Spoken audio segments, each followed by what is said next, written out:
saya Anissa Mulyani dengan NIM 230533004 dari Pendidikan Ekonomi. Di sini saya akan membuat tugas akhir mengenai wawancara pada mata kuliah Psikologi Pendidikan. Sebelumnya, terima kasih kepada Ibu Meniwati yang berasal dari SMK Negeri 3 Padang yang telah mengizinkan saya untuk mewawancarai beliau. Langsung saja Bu ke pertanyaannya. Bagaimana Ibu melihat tahapan-tahapan perkembangan siswa di jenjang yang Ibu ajar? Karena Ibu mengajar di SMK, jadi kalau tahapan yang dilihat itu berarti Ibu mulai dari kelas 10, 11, dan 12. Kebetulan Ibu juga mengajar untuk 3 tingkat.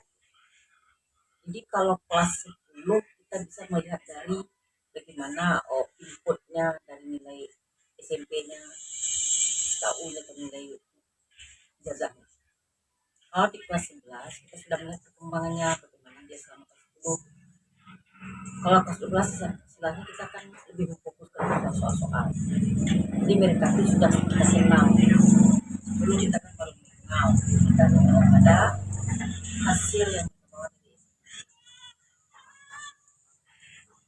Baik Bu, pertanyaan selanjutnya, apa indikator utama yang Ibu gunakan untuk menilai perkembangan kognitif siswa?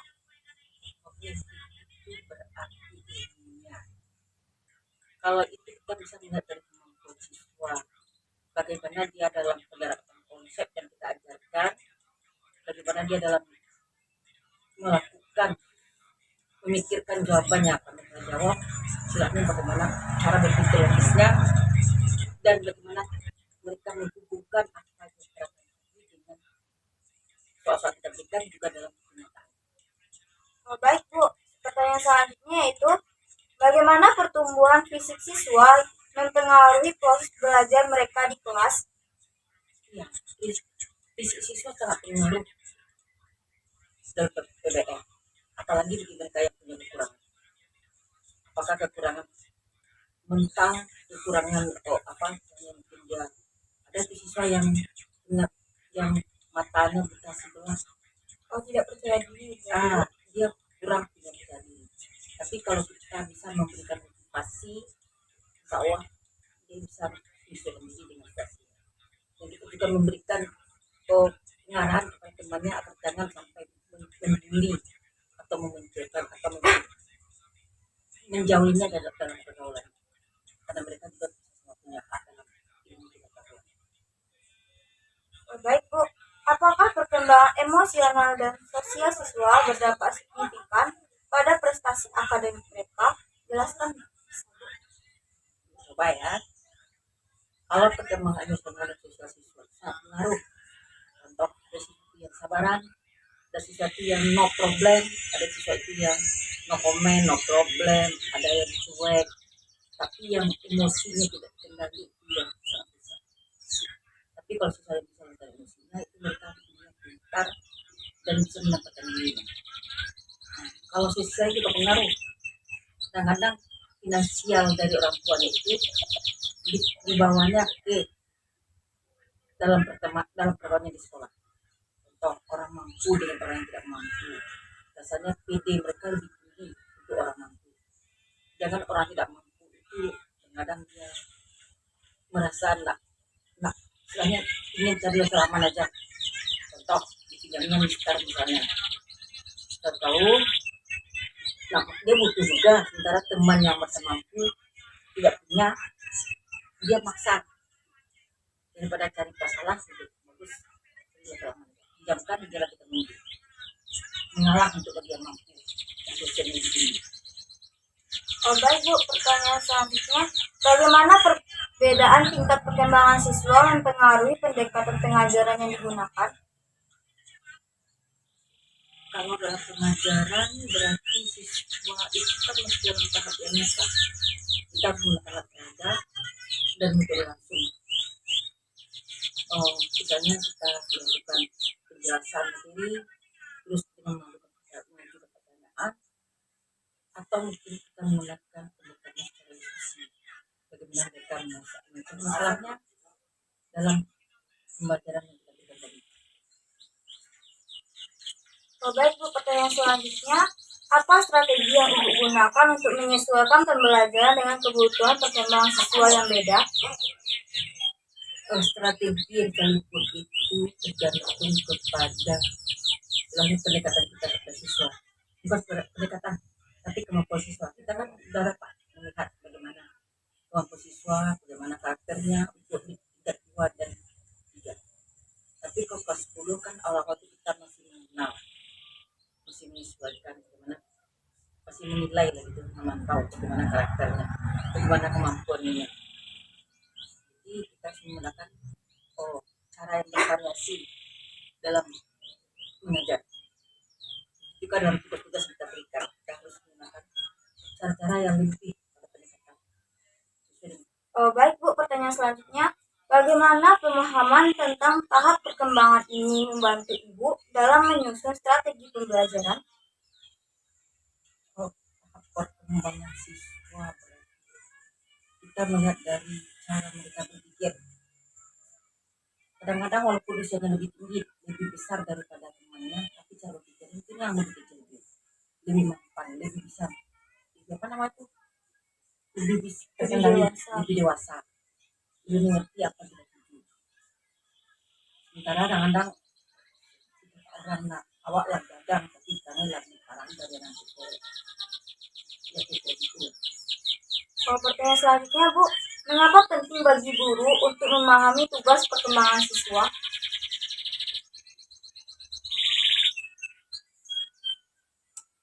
Ya, seorang guru harus tahu bagaimana perkembangan siswanya, karena itu akan berpengaruh dari cara PPM kita dalam pelajaran. Karena perkembangan siswa yang cepat dan yang lambat itu harus bisa seorang guru bisa menyesuaikannya. Kalau tidak, yang pintar makin pintar, yang bodoh akan semakin bodoh. Pertanyaan selanjutnya Bu, bagaimana tugas perkembangan pada masa remaja mempengaruhi perilaku siswa di jenjang SMK? Kalau di SMK itu kadang-kadang sifat egonya.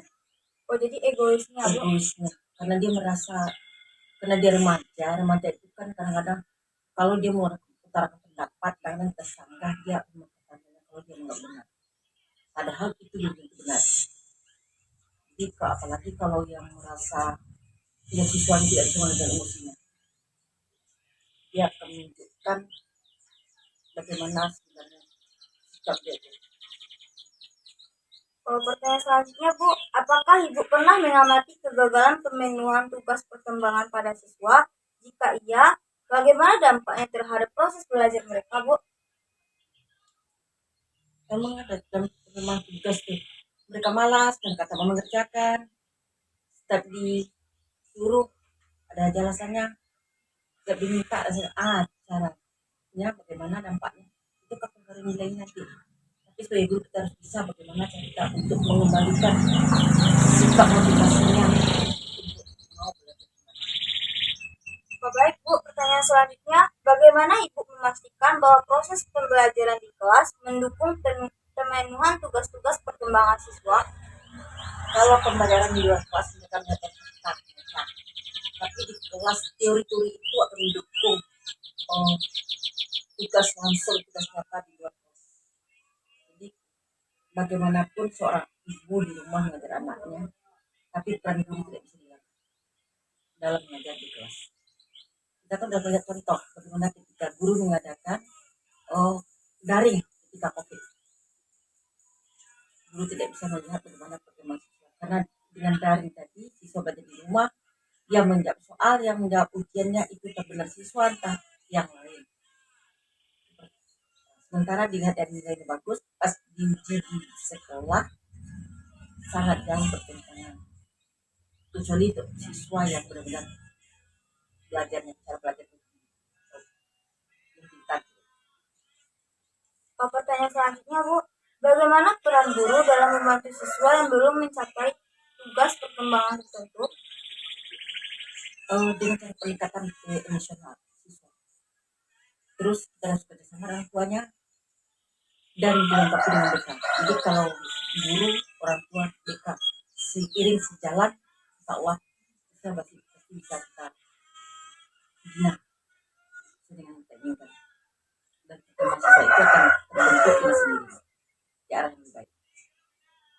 Pertanyaan selanjutnya, Bu, apakah kurikulum dan metode pembelajaran saat ini sudah sesuai dengan kebutuhan perkembangan siswa? Itu dilihat dari posisi di mana kita berada. Kalau kita apakan siswa yang belajar di ibu kota, di kota, dan di pinggir kota, itu sangat berpengaruh. Jadi seorang guru bisa menyesuaikan situasi dan kondisi siswa di mana dia mengajar.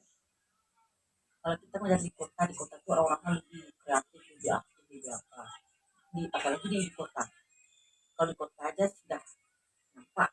Tapi kalau di pinggir kota, mungkin semangat belajar itu mungkin masih perlu motivasi dukungan buat awak remaja. Ini masih pemain baru. Limbau di Jaku ini malah ini istilahnya lari-lari ngumpul. Kalau di kota kan kesadaran tinggi. Pertanyaan selanjutnya, Bu, apakah Ibu melihat hubungan langsung antara tingkat kecerdasan dan prestasi belajar siswa? Ya, sejauh siswa dengan kecerdasan itu sangat beriringan.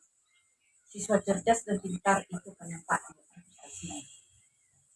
Jadi siswa cerdas yang emosinya tidak terkendali itu akan membuat prestasinya tidak sesuai, tidak maksimal. Dia seharusnya pintar berprestasi, tapi karena emosionalnya tidak terkendali sehingga prestasi yang seharusnya diperoleh menjadi apa nama itu bukan juara dapat peringkat dia, maka dia bisa ya. Menurut Ibu, apa saja faktor utama yang mempengaruhi perkembangan kecerdasan siswa? Ya mungkin dari lingkungan keluarganya, mungkin dari makanannya, kemudian pikirannya. Dia pergi sekolah sementara di rumah perutnya kosong. Kemudian bagaimana cara lingkungannya di sekolah, bagaimana hubungannya dengan teman-temannya, termasuk dari cara guru dalam PTM. Pertanyaan selanjutnya, Bu, seberapa besar peran lingkungan keluarga dan sekolah dalam membentuk kecerdasan siswa? Sangat besar sekali karena dukungan keluarga dan dengan kerjasamanya dengan sekolah, guru, dan BK itu akan dapat mendorong perkembangan siswa menuju kecerdasan yang lebih maksimal. Itu yang baik itu. Tapi kalau cuma guru saja yang memotivasi, orang tuanya tidak mau tahu, terbayang kan? Apakah faktor emosional dan sosial juga berdampak terhadap perkembangan kecerdasan? Bisa Ibu beri contoh? Iya. Siswa yang emosinya terkendali itu akan merugi. Ibarat kita berlari, orang sampai di ujung jalan mereka masih di pertengahan. Kenapa? Karena emosinya tadi menghambat perkembangannya. Dan emosi itu bisa membuat kepercayaan dirinya menjadi berkurang. Kan orang yang kurang percaya diri yang suaranya selalu dominan, yang sikapnya dominan. Bagaimana Ibu menyesuaikan pendekatan mengajar untuk siswa dengan rentang IQ yang berbeda-beda? Ya, kalau siswa pintar, kita mengarahkan mereka bisa secara mandiri. Siswa menengah mungkin antara kita bisa menuntunnya. Tapi kalau siswa yang di bawah, seorang guru harus bisa merangkulnya. Yang menuntunnya lebih banyak lagi. Apa saja strategi yang Ibu gunakan untuk mengembangkan berbagai jenis kecerdasan siswa?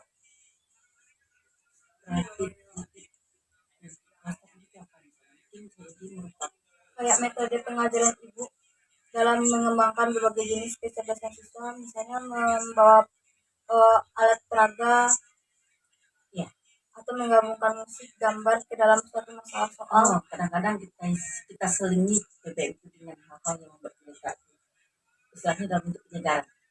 Kayak istirahat sebentar gitu. Ada istirahat sebentar atau ada mungkin kata-kata aja. Ada istilah tuh. Ice breaking. Yang itu kurang tahu.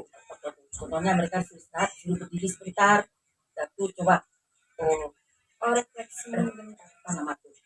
Nggak tahu pokoknya. Memberi semangat, memunculkan semangat dari dirinya kembali. Menurut Ibu, apa saja jenis-jenis bakat yang sering terlihat pada peserta didik di sekolah? Kalau dalam matematika mungkin nggak nampak seminya cuma ini bisa juga tidak susah ya namanya karena kita tuh menuntut sesuatu itu serius Lebih teliti ya, Bu. ya juga penelitian. Tapi kalau masalah bakat di dalam belajar matematika nampaknya siswa itu kalau memang bakat dia akan lebih cepat memahami dan kalau dia tidak paham dia akan kejar guru untuk membantu bagaimana supaya bisa menjawab soal dengan benar. Beda dengan siswa yang cuek, dia cuma pasrah dan menunggu hasil kerja kawannya untuk disalin. Alias mencontoh. Bagaimana cara Ibu mengklarifikasikan bakat siswa di kelas? Mengklarifikasikan itu Ya, mengkelompokkan bakat siswa di kelas, Bu. Kalau bakat siswa di kelas caranya dalam diskusi biasanya. Diskusi itu tidak mau mengelompokkan si pintar sama si pintar, yang lainnya sama yang lainnya. Enggak. Usahakan yang pintar ada di sekelompok. Jadi mereka tidak merata.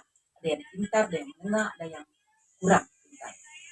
Jadi itu kita mengarahkan si pintar harus bisa mengarahkan anggotanya untuk termotivasi dan juga bisa seperti yang pintar tadi. Mbak Ayu pandai gitu. Oh, oh baik, Bu. Pertanyaan selanjutnya, seberapa besar peran keluarga dan lingkungan sekolah dalam menumbuhkan bakat anak? Keluarga sangat besar. Sekarang ditanya sama Nisa, bagaimana Nisa kalau dicuekin keluarga? Sedih, Bagaimana bakat yang ada dalam diri Nisa terpendam? terpendam. Sama juga dengan sekolah. Jadi kalau kita lihat rekan keluarga itu, kalau keluarganya, kalau anak lahir di lingkungan keluarga yang harmonis, yang selalu dapat perhatian orang tua, diperhatikan orang tuanya, pasti anak itu di dalam sekolah juga nampak. Jadi kalau guru betul yang enggak, guru manusia. Kalau pertanyaan selanjutnya yaitu, apakah kondisi psikologi siswa juga berpengaruh terhadap perkembangan bakat mereka?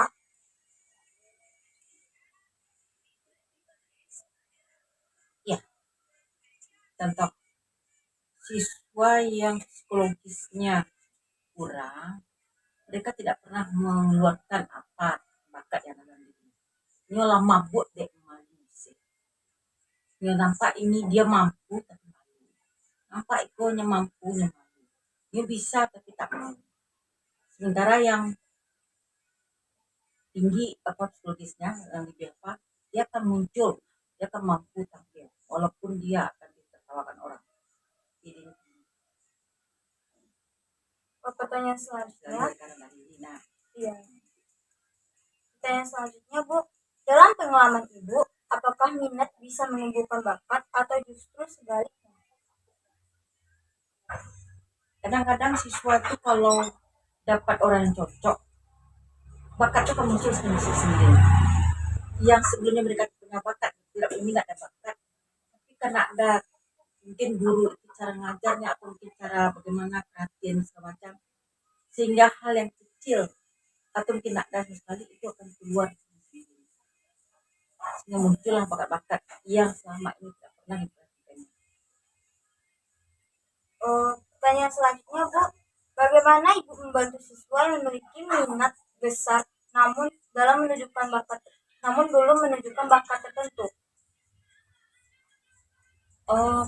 Mereka diberi kesempatan untuk mengeksplorasikan minat tersebut lebih jauh dalam melalui kegiatan yang ada di sekolah. Misalnya ada kegiatan ekskul atau mungkin kalau bisa atau dalam lomba-lomba. Nah, kita beri dia bimbingan dengan latihan dan dorongan, insya Allah potensi bakat mereka itu akan muncul.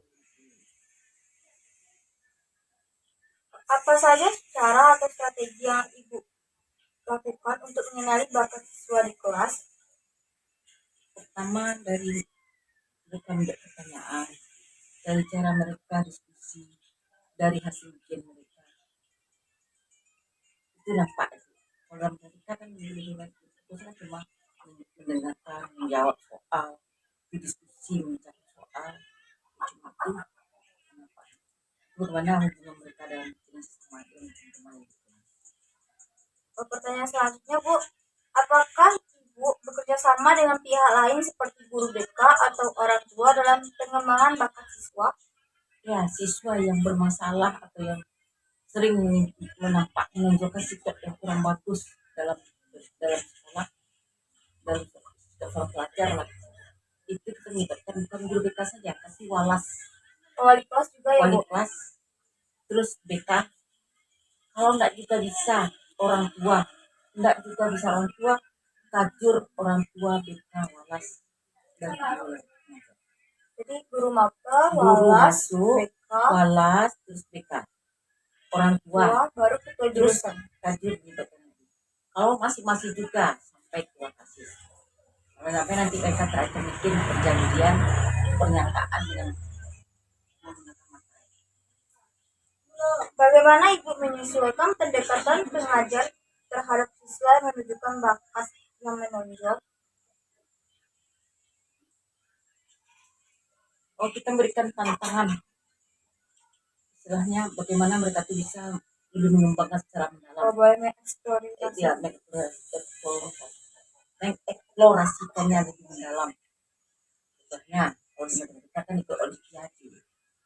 Sebelum mereka ikut kan mereka dibimbing. Waktu seminggu dibimbing Nobel sebagai tambahan membahas soal olimpiade. Juga bagaimana mereka tuh nanti sikapnya, motivasinya.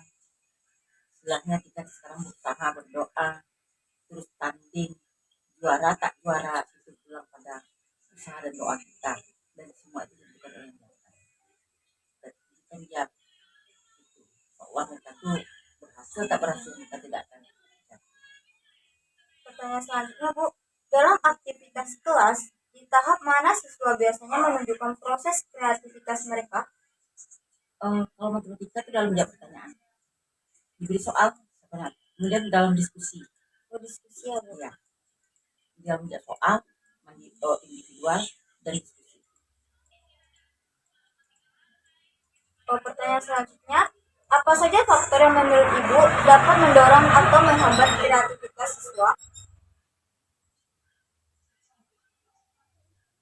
Mungkin dari kepercayaan siswa yang kita abaikan. Contoh mereka dengan semangat tingginya ngomong masalah-masalah mungkin yang berhubungan dengan pelajaran, tapi mungkin karena kita lagi ada pikiran lain sehingga kita tidak terlayani mereka itu. Akibatnya mereka merasa kecewa. Kecewa itu bisa kalau dalam kecewanya kan menimbulkan rasa benci pada kita. Rasa benci seorang siswa pada guru akan terjadi. Siswa malas melihat guru, apalagi untuk belajar dengan guru tadi. Berarti kita sudah menghilangkan, Menghambat sudah kreativitas menghambat siswanya ya, Bu? Pertanyaan selanjutnya, Bu, apa arti perhatian atau atensi dalam proses belajar dan mengapa hal itu penting? Perhatian itu memang harus penting. Bayangin aja sama Nisa, kalau Nisa di rumah tidak perhatikan soal itu apa yang terjadi. Kalau Nisa sekolah belajar di sekolah tidak perhatikan sama guru, kita sudah bersama dengan guru. Kerjanya kita jawab, dikasih kita soal, kita nunjuk tangan tapi guru cuek aja. Soal kedua muncul, tiga muncul, apa berperasaan? Arah sunyot kalau Nisa kita nunjuk tangan tidak digubris sama guru, tidak yang lain juga sudah lainnya. Juga di rumah, kok sekolah lah, kok makan lah, kok apa lah, apa perasaan kita. Pertanyaan selanjutnya, Bu, bagaimana Ibu memahami persepsi siswa terhadap materi pelajaran? Kita meresponnya dengan baik. Kalau mereka, karena siswa itu kan kalau dalam matematika mereka itu dan bertanyakan fokusnya soal, bagaimana cara menjawab soal itu. Ya kita nuntun dia. Kita tidak bisa memberikan langsung jawabannya, tapi kita tuntun dia kemana arahnya. Setelah kita tuntun dia ke sana, kita arahkan dia, kita suruh mereka menyelesaikan. Kecuali untuk siswa yang mampu rendah, itu kita tuntun sampai tuntas. Dalam pengalaman Ibu, bagaimana hubungan antara sensasi atau rangsangan lingkungan melalui indera atensi, dan persepsi dalam mendukung keberhasilan siswa dalam belajar. Indra ini maksudnya berarti mata dalam melihat mendengar. Oh, itu harus sejalan. Contoh kalau kita ngomong mata nak melihat kita gimana perasaannya. Secara siswa ngomong ke guru atau guru ngomong tapi dia melihat yang lain. Kita bicara dia menggunakan telinga, mata diabaikan. Dia hanya mengerjakan soal, dikerjakan soal tanpa mau berusaha. Maksudnya soal dikerjakan itu cuma disalin dari punya teman. Bagaimana kita? Ya itu yang menjadi apakah saya bisa memahami atau mengingat apa dikerjakan itu tidak akan terperoleh. Pertanyaan selanjutnya, Bu, apa saja faktor internal yang mempengaruhi perhatian siswa dalam belajar? Yang mempengaruhi, contoh pagi-pagi mereka sudah terlambat bangun, terus angkot yang bermasalah, terus perutnya belum berisi, tiba di sekolah sudah lalambek jago, dijadi oto lalambek pulo, tiba di sekolah keroncongan pulo, tambah lu guru lah berang-berang, seperti kata siswa, sempurna bu, sudah jago talambe oto na ado, pari lapa, PR nak buku PR, apalagi kalau buku PR tinggal, gurunya guru yang kiler pula, apa kita tadi, mampus nendak di siswa itu. Tidak bisa. Iya, Bu. Pertanyaan selanjutnya, Bu, apa yang biasanya Ibu lakukan ketika perhatian siswa mulai menurun di tengah pembelajaran? Kita lakukan pendekatan. Kita tanya dia gimana, kenapa dia seperti ini, mengapa kok sampai seperti ini, apa ada masalah di luar, apa ada masalah di rumah, atau di kelas dengan teman-temannya. Kamu biasanya pintar, kamu biasanya rajin, kenapa sekarang kok begini? Siapa tahu bisa bantu. Tapi Cie, Enisa, jangan dia mengatakan salahnya, saya tidak punya uang. Kalau dia punya uang, tidak mungkin bu kasih uang. Atau mungkin, saya lapar bu. Kalau dia lapar, dia tidak bawa nasi. Mungkinkah nasinya ibu siapkan? Syukur ibu punya nasi, bisa bu kasih. Kalau ibu tidak punya nasi pula. Mamanya kasih dengan uang, tidak mungkin pula kan. Dikasih ini uang, dia nasi. Itu hanya dilakukan hal-hal yang benar-benar apa namanya mendesak. Karena siswa ini kan lagi cakiannya. Dia sekalinya itu nak mau ulang jadi balik. Saya ini Menurut Ibu, apakah setiap siswa memiliki kapasitas atensi yang berbeda dan bagaimana menyiasatinya dalam proses belajar? Ya, siswa itu mempunyai kapasitas yang berbeda. Kita membagi mereka dalam kelompok-kelompok Kelompok-kelompok belajar. Iya. Ada yang berikan satu soal, bagaimana terus dari metode kita pakai dalam mengajar, serta bagaimana cara kita memberikan apa tuh rangsangan agar mereka tuh semangat dalam belajar. Bagaimana stimulus yang harus kita berikan. Pertanyaan selanjutnya, Bu, apakah Ibu pernah menerapkan pendekatan behavioristik dalam kegiatan mengajar? Bisa beri contoh, Bu? Sebentar. Behavioristik itu kurang lupa apa maksudnya. Pendekatan behavioristik. Behavioristik itu adalah teori belajar yang menekankan pada perubahan perilaku siswa, Bu. Iya. Bagaimana siswa itu pas biasanya seperti ini, kemudian dia berubah. Biasanya dia bisa, mampu, dan soal sekarang itu tidak bisa. Kita harus mengadakan pendekatan, kita tanyakan, kita berikan dia penjelasan secara mandiri. Misalnya, Baik Bu, sekian dulu untuk wawancaranya Bu. Terima kasih ya Bu telah mengizinkan Nisa untuk mewawancarai Bu. Baiklah, sekian video mengenai tugas akhir wawancara psikologi pendidikan saya. Saya akhiri dengan Assalamualaikum warahmatullahi wabarakatuh. waalaikumsalam.